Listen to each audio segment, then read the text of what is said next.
Carbon credit अगर आपकी ख़त्म हो गई तो आप ना तो गैस खरीद सकते हो, ना गोश्त खरीद सकते हो, ना फ्यूल। ये वो अप्लाई करना चाह रहे हैं, वो अप्लाई हो भी सकता है, नहीं भी हो सकता है। अल्लाह माफ़ करे, हमने अल्लाह के साथ एक चीज़ को लेवल में लाया, बल्कि आज के ज़माने में अल्लाह माफ़ करे हमने अल्लाह के ऊपर भी इस इला को रखा है, यानी हमारी डिग्री को, हमारे कारोबार।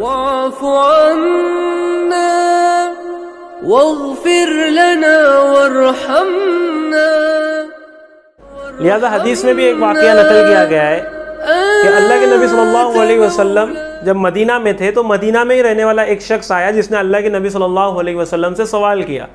सवाल से मुराद वो साइल था, अल्लाह के नबी सल्लल्लाहु अलैहि वसल्लम से कुछ माल तलब कर रहा था कि मुझे अल्लाह के नाम पे कुछ दे दो। अल्लाह के नबी सल्लल्लाहु अलैहि वसल्लम ने उस मौके पर उस शख्स से फरमाया, उस साइल से जो सवाल करने आया था कि मुझे कुछ दे दो, कि तेरे घर पर कोई चीज़ है? तो उस इंसान ने कहा, देखो ये जो वाक़या बता रहा हूँ ना, ये माशाल्लाह अल्लाह के नबी सल्लल्लाहु अलैहि वसल्लम जो तरगीब दी है कि इससे जो सोसाइटी पर असर आएगा, जो माशरे पर असर आएगा, इसकी तालीम अल्लाह के नबी सल्लल्लाहु अलैहि वसल्लम ने दी है। इंशाअल्लाह वाक़या नकल करके आपको बात बताता हूँ आगे की, कि उस शख्स ने कहा कि मेरे घर पर दो ही चीज़ है। कौन कह रहा है? जो सवाल कर रहा था अल्लाह के नबी सल्लल्लाहु अलैहि वसल्लम ने, मुझे कुछ दे दो, मुझे कुछ दे दो अल्लाह के नाम पे। फरमाने लगा मेरे घर पे दो ही चीज़ है, एक तो वो है जिससे मैं पानी पीता हूँ, यानी ग्लास, कटोरा, जो भी होगा, और दूसरी वो चीज़ है जो मैं सोने के वक्त ओढ़ता हूँ, कंबल है, ब्लैंकेट है, जिसे मैं जो है जब सोता हूँ तो उसे ओढ़ता हूँ। अब अल्लाह के नबी सल्लल्लाहु अलैहि वसल्लम जो तरगीब दे रहे उस पर ध्यान दो। अल्लाह के नबी सल्लल्लाहु अलैहि वसल्लम ने फरमाया कि वो चीज़ों को मेरे पास लेकर आओ, ये दो चीज़ आपने बताई, इसको मेरे पास लेकर आओ। अब जब ये गया है और इसने चीज़ें लाकर अल्लाह के नबी सल्लल्लाहु अलैहि वसल्लम को दी है, अल्लाह के नबी सल्लल्लाहु अलैहि वसल्लम ने वो दो चीज़ों की नीलामी लगाई और फरमाया कौन है जो इसे खरीदेगा? वो चीज़ जाकर बिकी 2 दिरहम की। अब अल्लाह के नबी सल्लल्लाहु अलैहि वसल्लम ने वो 2 दिरहम लिए, उसमें से 1 दिरहम को कहा, उस गरीब से, उस साइल से कहा कि इस 1 दिरहम से अपने घर वालों की जो भी ज़रूरत की अशिया है वो ख़रीद कर, खाने का सामान और भी जो नेसेसिटी है उसको लो, अपनी भी और अपने घर वालों की भी, इस 1 दिरहम में। और फरमाया जो दूसरा दिरहम बच गया है ना, इसकी एक कुल्हाड़ी खरीदो और मेरे पास लेकर आओ। चुनांचे वो शख्स गया और उसने वैसा ही किया, 1 दिरहम का जो भी ज़रूरत की चीज़ थी वो लाया, खुद भी उससे फ़ायदा उठाया, अपने घर वालों को भी दिया। और अब जो 1 दिरहम बचा उसकी कुल्हाड़ी खरीदी, एक्स जिसको हम कहते हैं ना, वो लेकर अल्लाह के नबी सल्लल्लाहु अलैहि वसल्लम के पास आया। अल्लाह के नबी सल्लल्लाहु अलैहि वसल्लम ने उस पर अपने हाथों से जो है हैंडल लगाकर उसको दिया और उनसे कहा कि अब तुम जो कहाँ जाना है आपको? जंगल में जाना है और वहाँ जाकर लकड़ी काटना है, वो लकड़ी जो आग बनाने के काम में आती है। हर दरख्त नहीं उड़ाना है, पेड़ पौधे जो है ग्रीनरी बर्बाद नहीं करनी है आपको, वो चीज़ें आपको उड़ानी है, वो लकड़ी आपको काट कर लाना है जिससे लोग आग बना सके। क्योंकि उस ज़माने में तो गैस नहीं थे, इंडक्शंस नहीं थे, सोलार नहीं था, तो जो खाना पकाया जाता था वो ऐसी खुश्क चीज़ों को जलाकर या लकड़ों को जलाकर जो है खाना बनाया जाता था। अल्लाह के नबी सल्लल्लाहु अलैहि वसल्लम ने उनको ये तरगीब दी कि आपको वैसे लकड़े काटना है, बाज़ार में लाकर बेचना है, क्योंकि वो तो एक ज़रूरत थी ना उस वक्त की। जिस तरह आज गैस ज़रूरत है, उस वक्त लकड़ा ज़रूरत थी, जाहिर सी चीज़ें वो बिकने ही वाली थी। अल्लाह के नबी सल्लल्लाहु अलैहि वसल्लम ने कहा कि वो चीज़ आपको रोज़ करनी है और यहाँ बाज़ार में लाकर बेचनी है, और आपको 15 दिन के बाद मेरे पास आना है। अल्लाह के नबी सल्लल्लाहु अलैहि वसल्लम ने क्या कहा कि 15 दिन के बाद आकर कारगुजारी सुनानी है, यानी कल नहीं आना है, परसों नहीं आना है, सीधा 15 दिन के बाद। मगर रोज़ाना आपको ये काम करना है, जंगल में जाना है, लकड़े काटना है, बाज़ार में लाकर बेचना है। कौन था ये शख्स जो सवाल कर रहा था कुछ देर पहले कि मुझे कुछ दे दो? अब अल्लाह के नबी सल्लल्लाहु अलैहि वसल्लम ने उसको क्या कर दिया? काम पे लगा दिया। अभी तक बात मुकम्मल नहीं हुई, लिहाजा वो ऐसा करता गया। अब 15 दिन के बाद जब अल्लाह के नबी सल्लल्लाहु अलैहि वसल्लम के पास हाजिर हुआ है तो फरमाने लगा अल्लाह के नबी सल्लल्लाहु अलैहि वसल्लम, मैंने 10 दिरहम की बचत की है, 10 दिरहम की सेविंग्स की है, यानी इन 15 दिनों में मैंने कमाया और भी ज़्यादा, मगर कुछ ज़रूरत अपनी घर वालों की पूरी किया, कुछ अपनी किया। जाहिर सी बात है, कंबल बेचा था तो कंबल भी ख़रीद लिया होगा वापस, ग्लास बेचा था ग्लास भी लिया होगा वापस। इसके बाद भी कितनी की सेविंग्स हुई है मेरे पास? इन 15 दिनों में 10 दिरहम की सेविंग्स हुई है। इनिशियल कॉस्ट कितना आ रहा था? 2 दिरहम का। जो बेचे उसमें से भी 1 दिरहम से कारोबार शुरू किया है, 1 दिरहम। अब उसके 15 दिन में कितने बने? 10 दिरहम। अल्लाह के नबी सल्लल्लाहु अलैहि वसल्लम बेइंतहा खुश हुए। क्यों खुश हुए? क्योंकि वो शख्स लोगों से मांगने का आदी था और मांगा करता था, मगर जब अल्लाह के नबी से मांगा तो अल्लाह के नबी सल्लल्लाहु अलैहि वसल्लम ने सहाबा को एनकरेज नहीं किया, लाओ कुछ दे दो, कुछ दे दो, कुछ दे दो, हाँ ये लो गुजारा करो। नहीं नहीं, कितना मांगेगा? हर बार मांगना पड़ेगा, ख़त्म होगा फिर मांगेगा। तो अल्लाह के नबी सल्लल्लाहु अलैहि वसल्लम ने तरगीब दी कि देखो इस तरह करोगे तो लोगों के सामने हाथ भी नहीं फैलाना पड़ेगा और गुजारा भी होगा, मुनाफा भी होगा। यही हुआ ना, अपनी अशिया भी पूरी करके आया। 15 दिन के बाद सेविंग्स कितनी है? 10 दिरहम की सेविंग्स है। अल्लाह के नबी सल्लल्लाहु अलैहि वसल्लम बड़े खुश हुए और फरमाया कि इस तरह मेहनत करके कमाना तुम्हारे हक़ में ज़्यादा बेहतर है बनिस्बत तुम लोगों से मांगना चालू करो। और इसके नतीजे में जब तुम लोगों से मांगोगे तो क्या होगा क़यामत में? ये माता है ना, माता, यहाँ पर लिखा होगा फ़कीर, भिखारी, जो भी है। तो जो शख्स मांगना पसंद करता है वो लगे रहे, दुनिया में भी रुस्वा और जलील होता रहेगा लोगों से और कल क़यामत में भी रुस्वा और जलील हो जाएगा। यहाँ तक कि अब्दुल्लाह इब्न मसूद रज़ी अल्लाह तआला अन्हु एक हदीस नकल करते जिसका मफ़हूम और खुलासा है कि किसी शख्स पर गुर्बत आ जाए, गरीबी आ जाए और फिर ये दर बदर भागने लगता है, भाई दे दे, कुछ दे दे, कुछ दे दे। आज ये हो रहा है, क्यों? आज कर्ज के नाम पर लोग भीख मांग रहे। मुराद ये है कि बाजू वाले से अगर ऐसा ही मांगेंगे, भाई 2000 दे दे, भाई 5000 दे दे, 10,000 दे दे, तो नहीं देगा। मगर कर्ज लेकर अगर मांगूंगा तो हो सकता है दे दे, क्योंकि उसके नियत में तो दिल में तो यही होगा ना कहीं लौटा देगा वो। मगर ये जो मांग रहा है उसके दिल में नहीं है लौटाने का, उसके दिल में बस खाना, इसके पैसे ले लूँ, हड़प लूँ, बैठ जाओ। ये हो रहा है आज के माशरे में। तो ये भिखारी से कम नहीं है। भिखारी हम तो वही समझते जो रास्ते पे जा रहा है। अब्दुल्लाह इब्न मसूद फरमाते कि ये शख्स फिर मौत तक मांगता हुआ ही फिरेगा। मफ़हूम और खुलासा बता रहा हूँ कि अल्लाह के नबी ने ऐसा फरमाया कि अब ये कभी प्रॉस्पर नहीं होगा, कभी गनी नहीं बन पाएगा। और आप देखो भिखारी कई सालों से जो मांग रहे ना, आज तक मांगते आ रहे।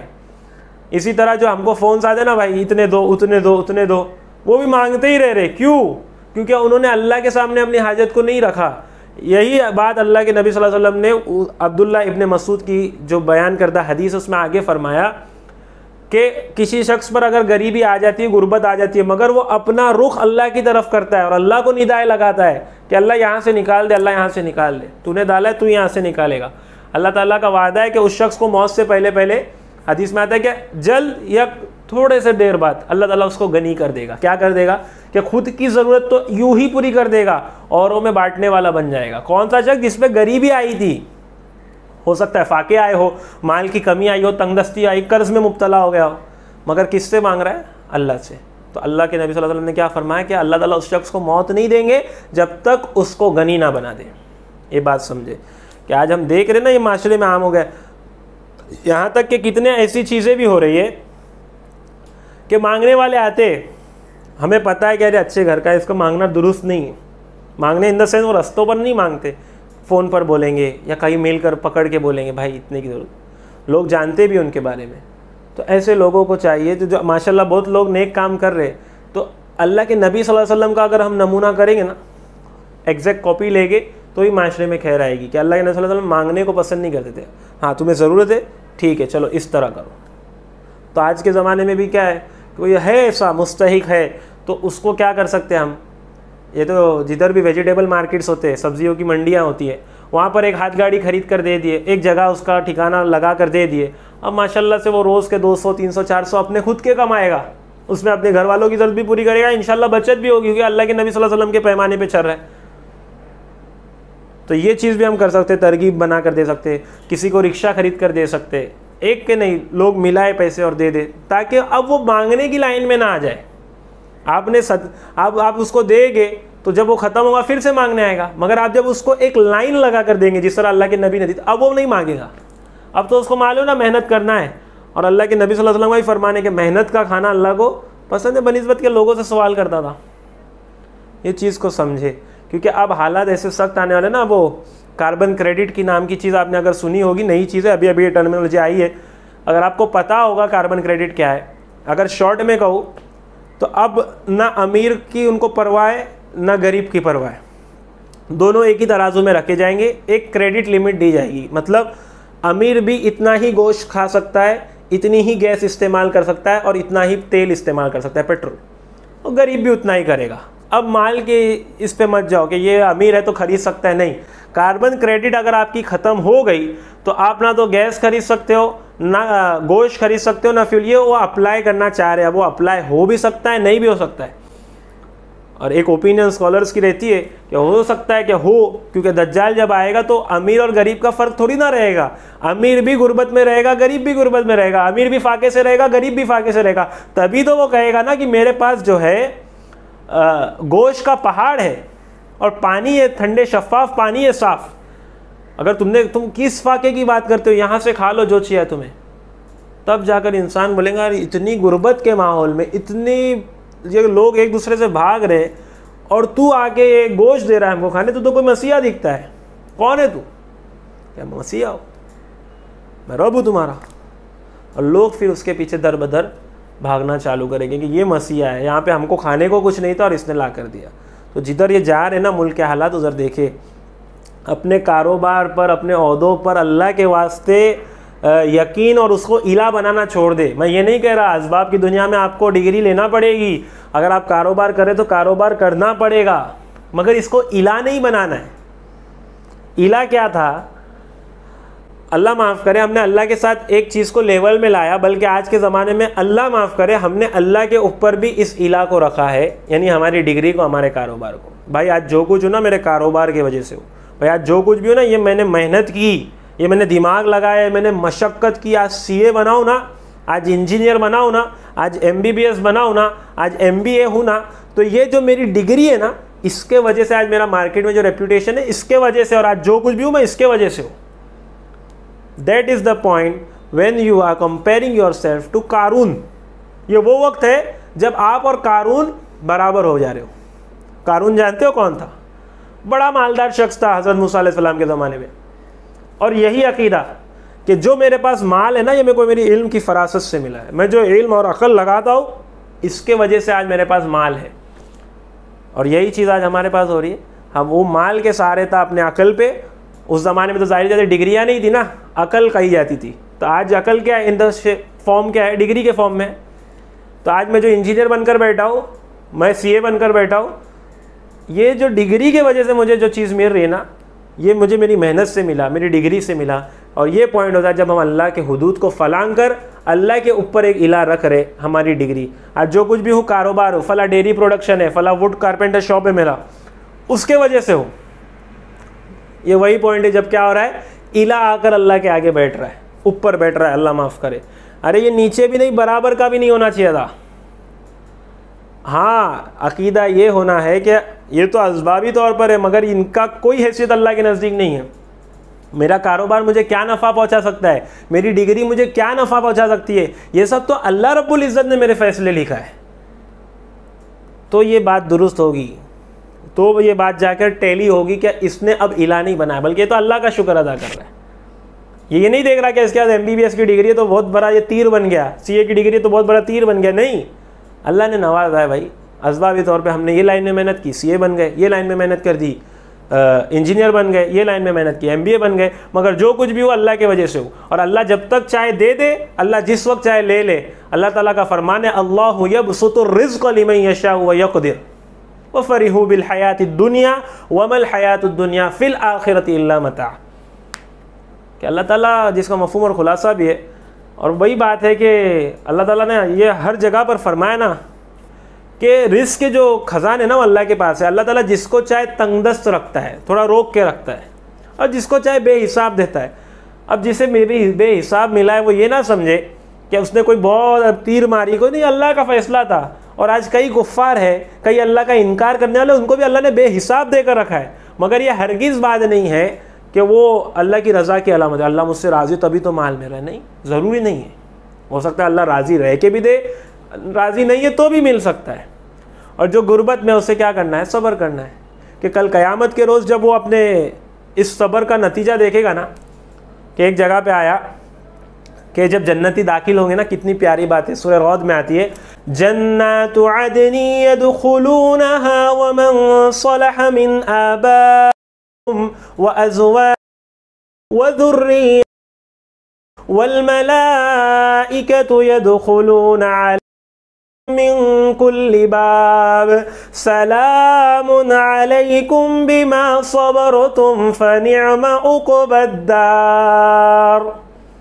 अल्लाह ताला फरमा रहा है कि जब जन्नत में दाखिल होगा तो उनके साथ जो नेक लोग होंगे, सौले लोग होंगे, उनके साथ उनके बाप, उनकी बीवियाँ, उनकी औलादें सब दाखिल होगी, और मलाइका भी उनके साथ दाखिल होंगे, और दरवाजे पर खड़े होंगे मलाइका, फरिश्ते खड़े होंगे और क्या कहेंगे, सलामुन अलैकुम, तुम पर सलामती हो, बिमा सबरतुम फनिअमा उक़बद्दार। वो जो दुनिया में तुम सब्र किया करते थे ना, अब सब्र से बहुत सारे मफ़हूम और मुराद है। गुनाहों पर भी सब्र होता है, तंगदस्तियों पर भी सब्र होता है, हाल अहवाल आते उस पर भी सब्र होता है। जो सब्र तुम करते थे अल्लाह की रज़ा के लिए, आज उसका क्या है, जज़ा पाओगे, आज उसके तरफ से अल्लाह से तुम इनाम पाओगे। तो ये इनाम जब गरीब देखेगा ना, जब उसने गरीबी में सब्र किया था, तो क्या तमन्ना करेगा, मालूम, आज दुनिया में माल होता ही नहीं, जो थोड़ा माल था ना ये भी नहीं होता। क्यों? Because the reward you will be getting in the here after life will be such huge reward कि वो मजबूर हो जाएगा ये चीज़ बोलने पे कि काश दुनिया में माल होता ही नहीं मेरे पास। और ये चीज़ बहुत मुश्किल है समझाना। क्यों? क्योंकि सारी हमारी जो सोच है ना वो नगद को देखती है। अब हियर आफ्टर, मरने के बाद की ज़िंदगी क्या है, हुई तो हुई, नहीं तो नहीं हुई ना भाई। असल दुनिया है भाई, इसमें कमा लो धरा लो, यही तो आज हर किसी का एम बन गया है। वक्त ज़्यादा हो गया है, इंशाल्लाह फिर कभी इस पर बात तफसील से आएंगे। अल्लाह ताला हमको सही समझ दे चीज़ों की, सही समझ अल्लाह से मांगना ज़रूरी है। व आखिर दावाना अनिल हम्दुलिल्लाहि रब्बिल आलमीन। इंशाल्लाह अगले हफ्ते फिर एक नशीस्त होगी और उसमें इंशाल्लाह जीडी भी होगा। अल्लाह ताला से दुआ, अल्लाह ताला इसे कामयाब करे।